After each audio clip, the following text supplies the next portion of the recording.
नमस्कार दोस्तों।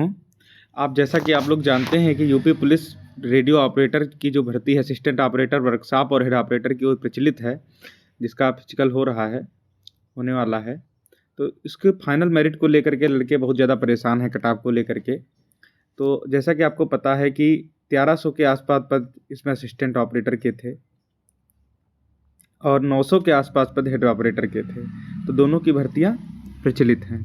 तो आपको पता है कि काफ़ी हाई कट ऑफ देखने को मिली थी फिजिकल के लिए असिस्टेंट ऑपरेटर की।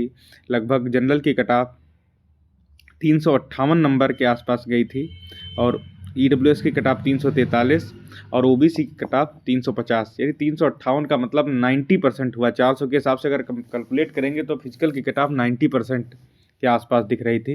अब आप ये तर्क दे सकते हैं कि नॉर्मलाइजेशन में बढ़े हैं या घटे हैं जो भी, लेकिन फिलहाल मोटा मोटा आप कट ऑफ तो देखेंगे तो 90% पे लगी है और आप सोच सकते हैं कट ऑफ कितना ज़्यादा बढ़ने वाली है। क्योंकि अभी हमने यूपी पुलिस की कट ऑफ प्रिडिक्ट की थी तो सब लोग क्रिटिसाइज कर रहे थे। हमने बताया था कि जनरल की कट ऑफ 11 नंबर बढ़ेगी, इससे कम नहीं बढ़ेगी, इससे ज़्यादा हो सकती है, कम नहीं बढ़ेगी। तो लोग मजाक कर रहे थे कि 6-7 नंबर ज़्यादा नहीं बढ़ सकती है।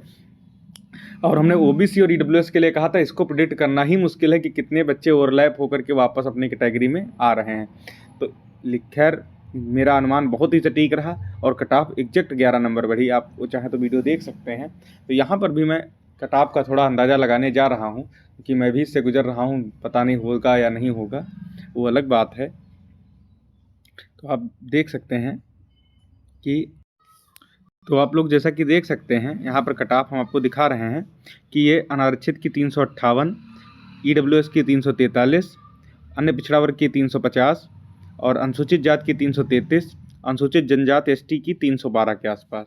और फिर यहाँ पर महिला की कट ऑफ भी काफ़ी ज़्यादा हाई देखने को मिली है, 341 और ईडब्ल्यूएस में महिला की 321 और 333 और एससी में 312 और एसटी में 281 के आसपास देखने को मिली है।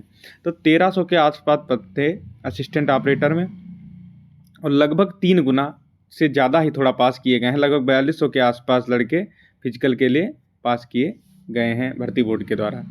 तो आप लोग देख सकते हैं। तो असिस्टेंट ऑपरेटर में डीबी में भी बहुत कम लड़के फेल हुए होंगे और फिजिकल में भी अब आप देख रहे हैं। अभी यूपीएसआई का फिजिकल हुआ था, उसके बाद भी कांस्टेबल का फिजिकल हुआ। फिजिकल में फेस 10% से भी कम लड़के फिजिकल में फेल होने, क्योंकि जब टाइम मिल जा रहा है फिजिकल टफ नहीं है, सिर्फ प्रैक्टिस में लाना है। और फिर जब नौकरी की बात आती है तो फिर आदमी अपनी पूरी कोशिश करता है। तो आप देख पा रहे होंगे कि फिजिकल में लड़कों का फेल होने का जो ट्रेंड था वो पहले खाली 41,520 भर्ती 2019 में जो थी कांस्टेबल वाली, उसमें फेल होने का रिजल्ट 50% ज़्यादा गया था, क्योंकि एक्चुअली में उस समय रिजल्ट आने के जस्ट अगले दिन ही रनिंग करवा दी गई थी 2 दिन बाद। तो इसलिए वहाँ पर लड़के फेल हुए थे। उसके बाद से आप कोई भी भर्ती उठा के देख लीजिए, फिजिकल में फेल होने का आंकड़ा 10% से ही नीचे रहता है। तो अगर इसको हम मोटा मोटा 10% भी जोड़ लें तब भी आखिर में लगभग 3000 लड़के बहुत डीबी और फिजिकल मिलाकर बाहर होंगे, तब भी 3000 लड़के होंगे फाइनल मेरिट के लिए। तो आपको लगभग दूने के हिसाब से लगभग बाहर करने हैं लड़के। तो आप ये सोच लीजिए कि अभी आप यूपी कांस्टेबल में देख रहे होंगे 60,244 पदों जो भर्ती हुई, उसमें भी लगभग 60,000 पदों के लिए 51-52 लड़के एक्स्ट्रा थे जो कि बाहर हुए हैं। तो आप मेरिट का अंदाज़ा लगा सकते हैं कितना बड़ी है। तो यहाँ पर भी लगभग 1300 वैकेंसी है, 1300 कुछ, और इस हिसाब से 3000 के आसपास लड़के हैं मिनिमम। तो उस हिसाब से भी आप देख लीजिए कि मेरिट यहाँ पर कम से कम जनरल की मेरिट 12 नंबर से ज़्यादा ही बढ़ने वाली है, इससे कम नहीं बढ़ेगी। अगर आपको 12 नंबर, अब यहाँ पर ये क्लियर नहीं है कि नॉर्मलाइजेशन के हिसाब से आपके नंबर कितने हैं। अब आपके 350 थे नॉर्मलाइजेशन, इसमें 18, 20 नंबर तक मिला है, तो वहाँ पर तो आप सेफ हो जाएंगे। ये कोई क्लियर नहीं कर सकता है नॉर्मलाइजेशन को, एग्जैक्ट रूप से प्रिडिक्ट करना बड़ा असंभव है। और बाकी अगर आपके नंबर नॉर्मल देखा जाए तो मेरिट 12 नंबर से कम नहीं बढ़ने वाली है यहाँ पर। तो अगर जनरल की 12 नंबर बढ़ेगी तो ओबीसी और ईडब्ल्यूएस 14-15 नंबर से कम बढ़ने की उम्मीद बिल्कुल भी ना करें।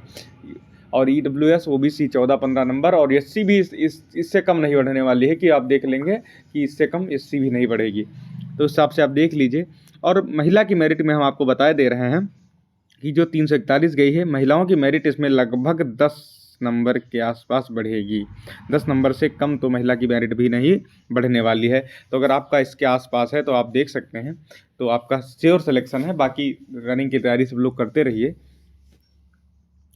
बाकी जो हेड ऑपरेटर के लेकर बच्चे हैं तो उसमें एक्चुअली में हेड ऑपरेटर में बीटेक वाले लोग भी फार्म डाल दिए थे, जबकि उसमें डिप्लोमा साफ साफ कहा गया था डिप्लोमा वाले ही फॉर्म डालेंगे, लेकिन बीटेक वाले अपने उसको डिग्री को समकक्ष मान लिए थे। लेकिन उसमें समकक्ष की बात ये थी कि कुछ लोग पॉलिटेक्निक 10th से करते हैं तो उनको 3 साल का करना पड़ता है, और कुछ लोग 12th से लेटरल एंट्री लेकर जाते हैं तो उनका एडमिशन सेकेंड ईयर में भी हो जाता है, तो 2 साल का डिप्लोमा करते हैं, तो उस दोनों डिप्लोमों को समकक्ष माना गया था। उसमें उस समकक्ष की बात की गई थी। या कुछ लोग IT से डिप्लोमा करते हैं, इन सब डिप्लोमों को समकक्ष माना गया था। उसमें बीटेक डिग्री का जिक्र नहीं था, लेकिन जैसे बीटेक के अभ्यर्थी उसमें फॉर्म डाल दिए थे तो वो कोर्ट केस में गए हैं, उसका कोर्ट केस चल रहा है। और डिप्लोमा वाले भी कोर्ट केस में गए हैं, तो उसका भी जैसा ही होगा आयोग भर्ती बोर्ड निर्धारित करेगा। लेकिन रिजल्ट सबका एक साथ ही आने की संभावना है। रिजल्ट अलग अलग भर्ती बोर्ड नहीं देगा और सबको फिल्टर लगा देगा, 2-2 3-3 में किसी को ज्वाइनिंग नहीं देगा। जिसको हेड ऑपरेटर मिल जाएगी उसको हेड ऑपरेटर में ही प्रेफरेंस देगा भर्ती बोर्ड, क्योंकि हेड ऑपरेटर के लिए मतलब बड़ी पोस्ट है। उसके बाद जिसका असिस्टेंट में हो जाएगा उसको असिस्टेंट में देगा, और फिर उसके बाद जिसको वर्कशॉप में होगा, क्योंकि सबसे निम्न पोस्ट उसी को माना गया है, उस हिसाब से रहेगी। तो उसकी कट ऑफ प्रिडिक्ट करना अभी कोई मतलब नहीं है, क्योंकि उसमें 90% लोग तो 70% लोग के आसपास तो भर्ती बोर्ड ने ही बताया है कि उसमें एक डिग्री वाले हैं।